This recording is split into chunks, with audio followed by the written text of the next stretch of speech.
we need our environment more than it really needs us, right? Think about it. If the environment collapses, where will you get your raw materials from or resources from? Or will you even be able to survive in highly polluted environments, right? Hello, guys, and welcome to episode 3 of Sustainability Simplified, your bi monthly dose of how to seamlessly build an action oriented, sustainable, and profitable business.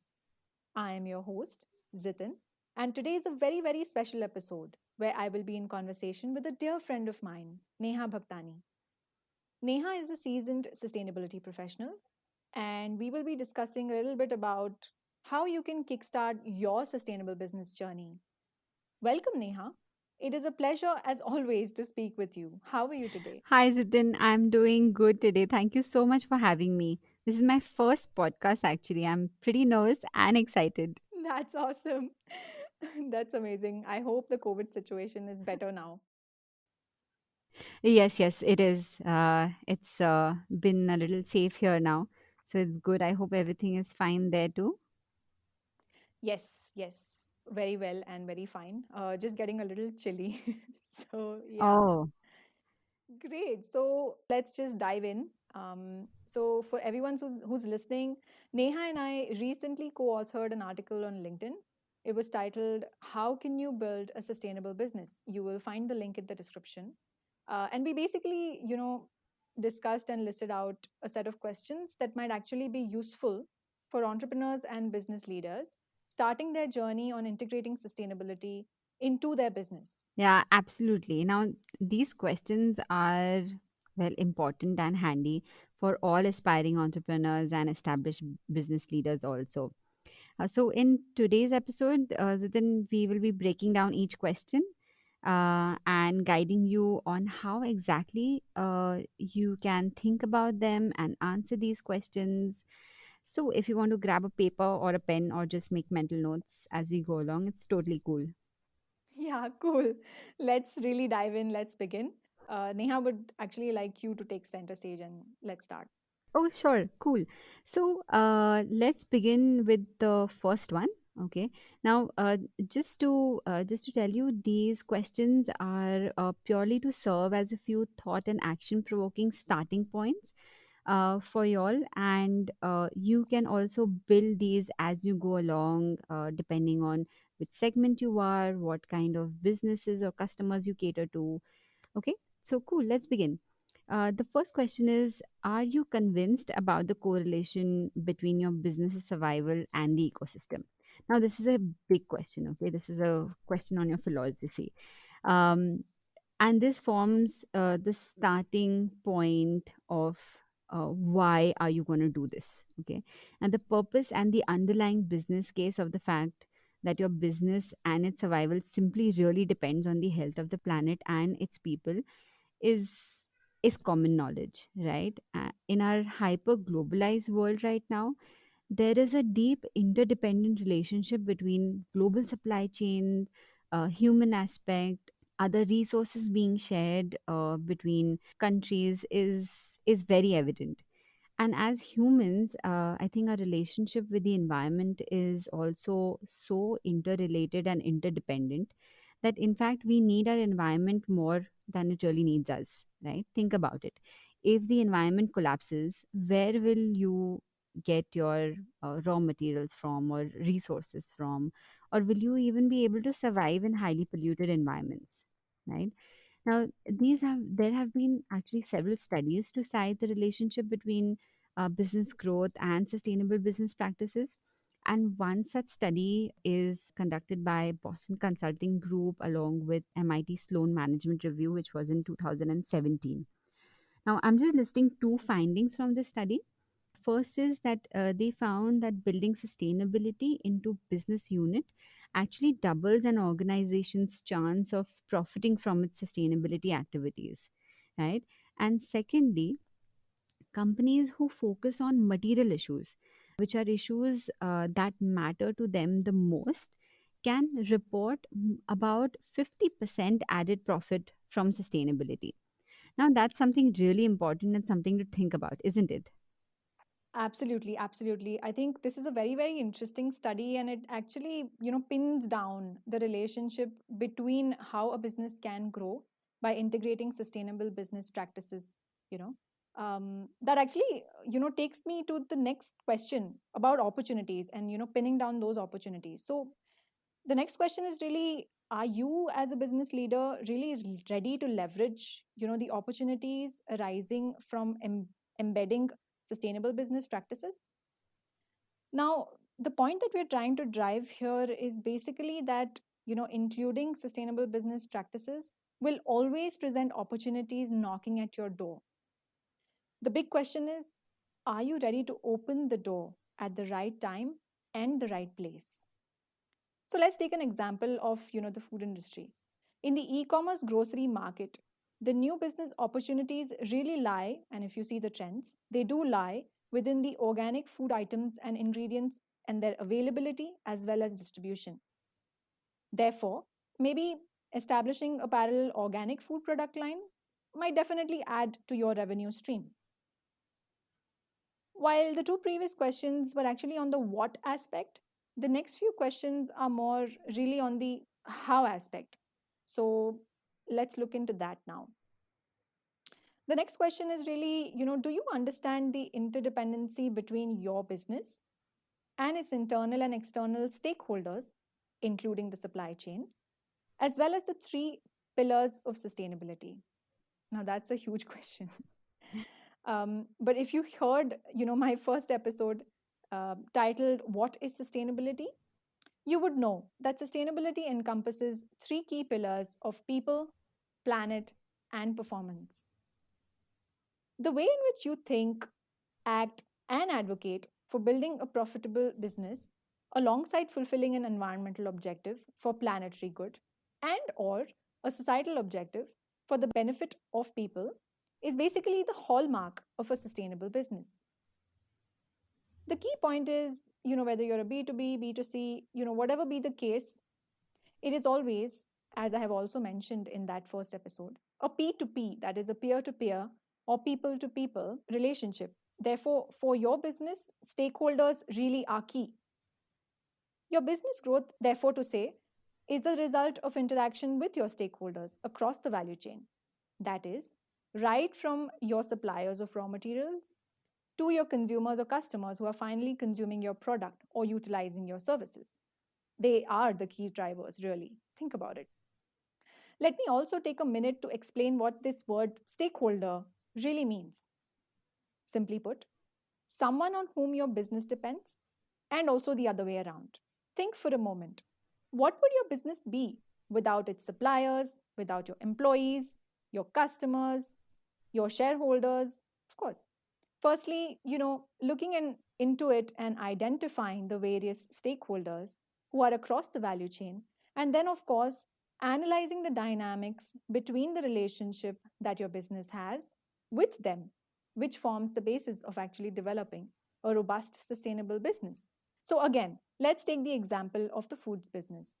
Nowadays, you would have noticed consumers are becoming more and more conscious about their food choices, their habits, nutrition levels that they're consuming. The organic food industry, on one side, of course, works with farmers in order to promote sustainable and natural farming practices, enhances allied sustainable packing and logistics industries, while catering to consumers who opt for organic ingredients.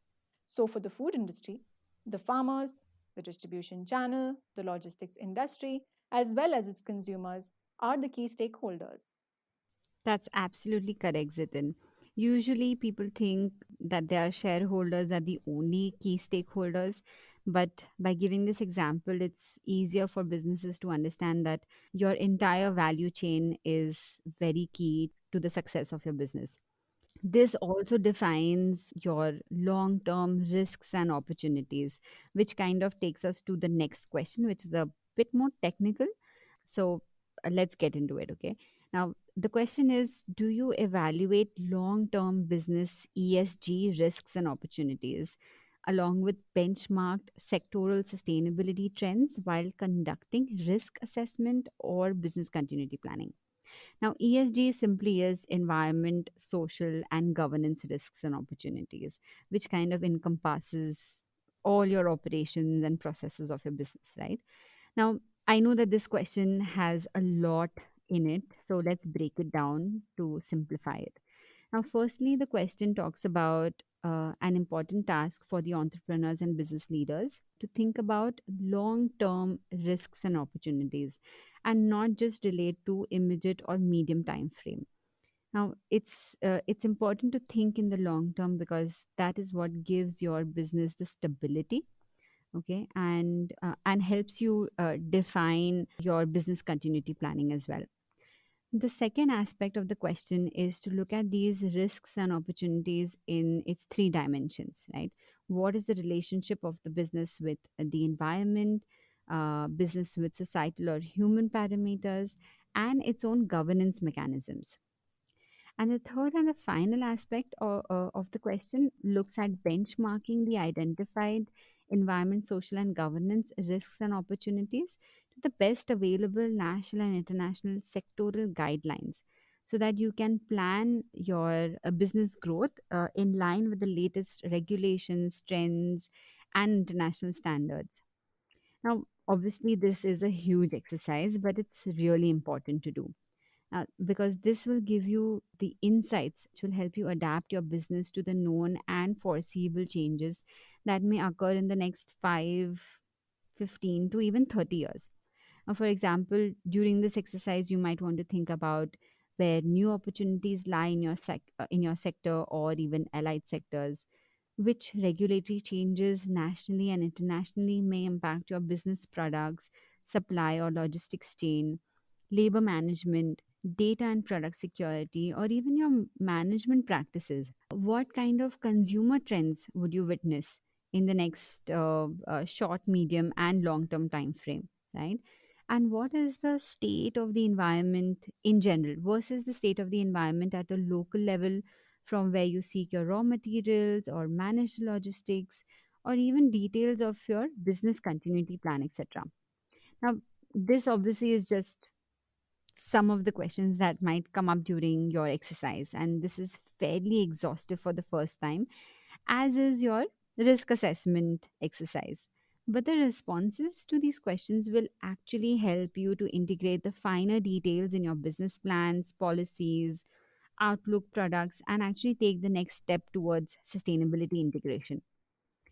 Now, which kind of leads to our next question of how do you drive business led sustainability stewardship through meaningful action?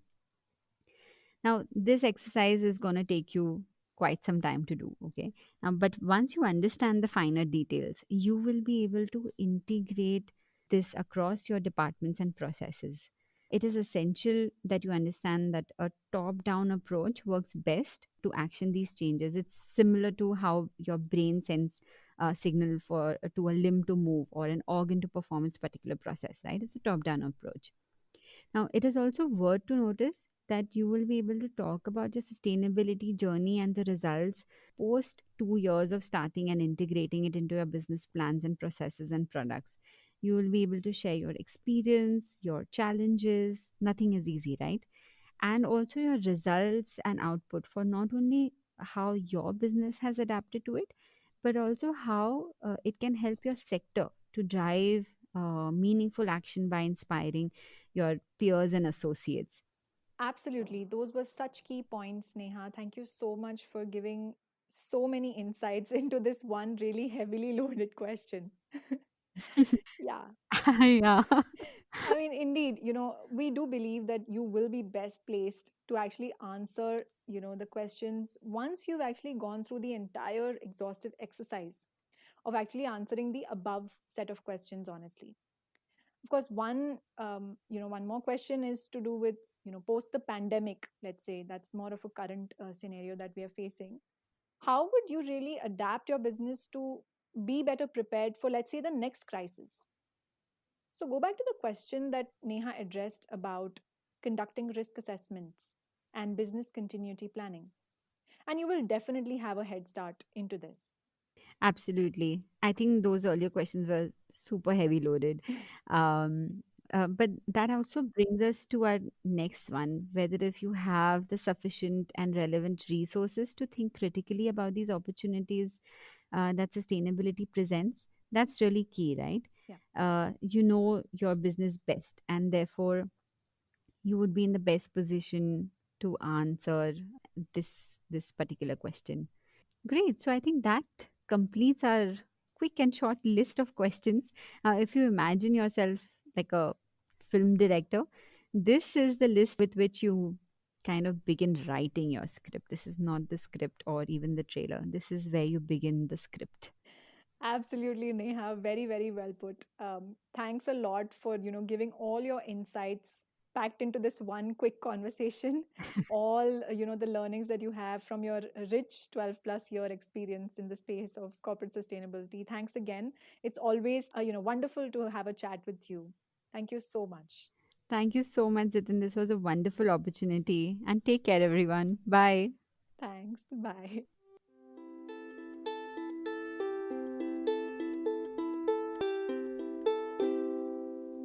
Thank you for listening. And if you liked this podcast, feel free to share it in your network. My one takeaway from today's episode was that profits you make can be made with empathy for the environment and cohabitants of the planet. You only need a little more humility, effort, and perseverance to conduct this exercise to integrate sustainability. I would love to hear your one takeaway from today. Do share it with me on Facebook, Twitter, LinkedIn, and Instagram. You will find me there on at the rate Zitin Munshi. That's at the rate ZITINMUNSHI. Also, do get in touch with us if you would want to explore how your business can really dial up the sustainability quotient profitably on at the rate Next Mile Co. We are active on Facebook, LinkedIn, and Instagram. Until next time.